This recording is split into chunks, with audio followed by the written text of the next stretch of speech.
Tractor नाही म्हणून थांबले नाहीत. बैलांच्या जोरावर उभा केला जिद्दीचा आदर्श. डिझेलची टंचाई निर्माण झाल्यामुळे ऐन पेरणीच्या तोंडावर शेतकऱ्यांसमोर मोठं संकट उभं राहिलं आहे.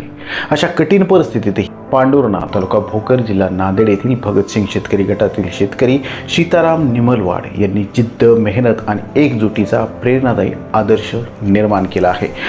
त्यांची बेड टाकण्याचे काम बाकी होते, मात्र परिस्थिती हालाकीची असल्याने त्यांच्याकडे स्वतःची बैलजोडीही उपलब्ध नव्हती. अशा वेळी गटातील एका शेतकऱ्याने बैलजोडी दिली तर दुसऱ्या शेतकऱ्याने वखर उपलब्ध करून दिला.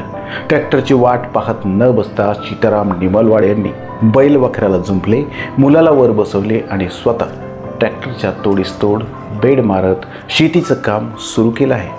संकट डिझेलचं होतं, पण जिद्द शेतकऱ्यांची होती. ही घटना केवळ शेतकामाची नाही, तर शेतकरी एकजुटीची, परिश्रमाची आणि मार्ग नसेल तर मार्ग तयार करायचा या विचारांची जिवंत प्रेरणा आहे. धन्यवाद.